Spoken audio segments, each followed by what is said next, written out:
PhD chamber of commerce and industry पहला ऐसा chapter होगा या ऐसी संस्था होगी जिसने मीडिया को राहत के लिए पैकेज की मांग उठाई है। बिकॉज जैसे कि हम सब जानते हैं कि मीडिया हमारा डेमोक्रेसी का फोर्थ पिलर है, और अभी तक जितनी बातें हो रही थी जिस भी चैम्बर्स या ऑर्गेनाइजेशन तरफ से, वो बाकी इंडस्ट्रीज़ को लेकर हो रही थी। मीडिया के बारे में लगता है कि लोग कुछ बात कर नहीं पा रहे थे या वो अपना खुद ही अपने इंटरेस्ट पे लगे थे। अगर आप देखें तो जिस तरह की ये महामारी आई हुई है, बाकी इंडस्ट्रीज़ तो फिर भी लॉकडाउन की वजह से घर बैठे हैं, बट मीडिया एक ऐसी इंडस्ट्री है जो आज भी सड़कों पे सबसे आगे फ्रंट लाइनर्स के साथ लग के एक फ्रंट लाइनर की तरह लगी हुई है, कोरोना वॉरियर्स की तरह है। तो हमने पीएचडी चैम्बर के हमारे एक मुकेश गुप्ता जी हैं, हमारे कमेटी के प्रधान जो एंटरटेनमेंट देखते हैं, उन्होंने मीडिया की कमेटी की तरफ से एक सर्वे किया, एक रिपोर्ट बनाई। जब वो 48 पेज की रिपोर्ट तैयार हुई तो उसको हमने जावेदकर साहब को जाके दिया। उन्होंने भी जब देखा उसमें कि किस तरह की डिस्ट्रप्शन हुई है मीडिया इंडस्ट्री में, तो वो भी एकदम उस तरह हो गए कि जी आप सबको इमीडिएटली अपने स्टेट लीडरशिप्स को कह के इसको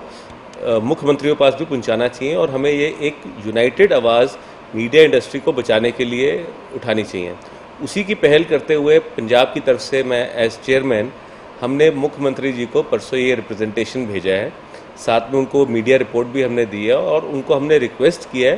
कि इस पे सर जल्दी से जल्दी एक्शन लिया जाए। अब मैं आपको बताऊंगा कि हमने किस तरह की मांगें मीडिया इंडस्ट्री के लिए रखी हैं, और जो हमारी अपनी सर्वे या हमारी अपनी कमेटी ने हमें प्रपोज़ की। अगर आप देखें आज की डेट में सब मीडिया हाउसेस के कुछ पुरानी पेमेंट्स पेंडिंग है सरकारों की तरफ। हमने सबसे पहले तो ये रिक्वेस्ट किया है सर कि उस चीज़ को हम इमीडिएटली अगर रिलीज़ कर दें तो मीडिया की बहुत बड़ी परेशानी इससे संभल सकती है। उसके बाद हमने उनको रिक्वेस्ट किया है पंजाब सरकार को कि कोई भी एडवर्टाइजमेंट के बजट्स जो उन्होंने एलोकेट किए थे स्टेट गवर्नमेंट ने, उनके बाकी डिपार्टमेंट्स ने, उसमें कोई भी किसी तरह की कटौती ना आए। जो हमने बजट्स प्लान किए हैं उनको हमें रिलीज़ करना है, उतना रेवेन्यू हमने मीडिया इंडस्ट्री के लिए रखना है। बिकॉज ऑलरेडी मीडिया इंडस्ट्री की अगर हम बात करें, जैसे प्रिंट है, प्रिंट बिकॉज 70-75% सर्कुलेशन कम हो चुकी है। इलेक्ट्रॉनिक की बात करें, एड रेवेन्यू 50% से ज़्यादा डिस्टर्ब हो चुका है। आउटडोर की बात करें, आउटडोर तो बचा ही नहीं, मेरे को लगता है कि सब ने अपने विड्रॉ कर लिए जितने कॉन्ट्रैक्ट्स थे। तो अगर हम मैं तो ये और भी बढ़ के आगे अपील की है हमने कि अगर हम नई रोज़ की स्कीम्स बना रहे हैं, इतना कुछ सरकारें नया कर रही हैं, उनको भी हम विज्ञापन के थ्रू अगर हम सारे मीडिया में प्रकाशित करें तो उसकी एक तरह से मैसेज और जल्दी स्प्रेड होगा। इसके अलावा जो एक और बहुत बड़ी दिक्कत मीडिया इंडस्ट्री की देखी गई कि हमारे बहुत पत्रकार बहन भाइयों की जॉब्स पे संकट आया हुआ है। कई लोगों को बोल दिया गया कि आप घर पे रहिए, अभी आपको बताएंगे जब सब चीज़ें खुलती हैं। उनको कुछ सैलरीज का इशू आ रहा है कुछ लोगों को। तो अगर ये सब इमीडिएट रिलीफ्स गवर्नमेंट ले लेती है तो मेरे को नहीं लगता कि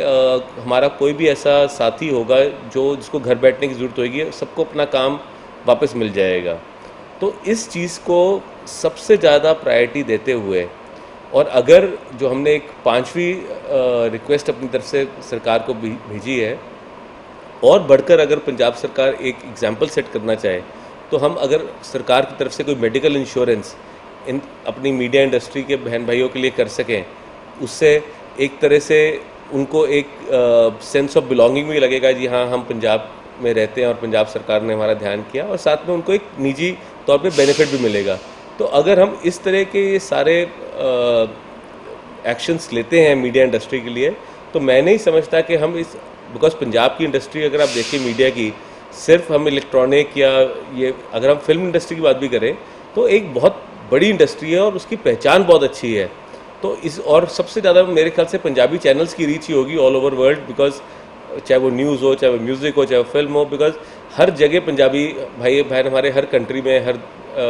कॉन्टिनेंट में बैठे हैं। तो इसलिए इस चीज़ को आगे ले जाते हुए मैं तो बाकी भी अपने जो हमारे बाकी ऑर्गेनाइजेशंस हैं उनसे भी रिक्वेस्ट करूंगा, अपनी बाकी स्टेट चैप्टर से भी रिक्वेस्ट करूंगा कि अपने अपने मुख्यमंत्री साहब को ये हम दें और ये मीडिया के लिए हम आवाज़ उठाएं।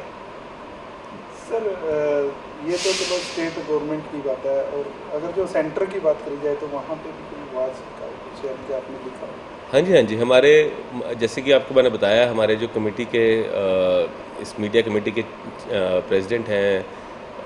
मुकेश गुप्ता जी, और साथ में हमारे जो नेशनल प्रेसिडेंट हैं डीके अग्रवाल जी और संजय अग्रवाल जी, ये सब जाके जावेदकर साहब को मिल के आए हैं। ये रिप्रेजेंटेशन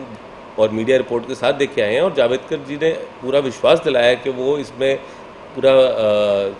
इसको बारीकी से देखेंगे और इस पर जो बेस्ट राहत आ सकेगी उन्हीं उन्हीं की आगे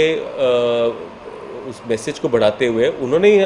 हमारी स्टेट नेशनल लीडरशिप को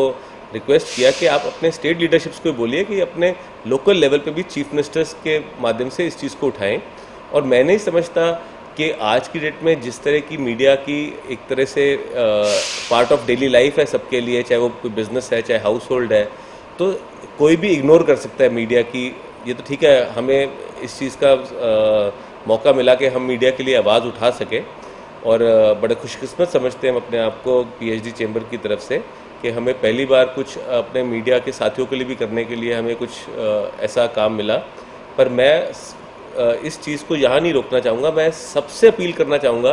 कि आप इस मुहिम को प्लीज़ आगे बढ़ाइए। और मीडिया एक ऐसे दौर से गुजर रहा है कि अगर वो आज नहीं संभाला गया तो इसकी डिस्ट्रप्शन बाद में कंट्रोल नहीं कर पाएगा, ना कोई केंद्र सरकार ना कोई स्टेट गवर्नमेंट। Thank you.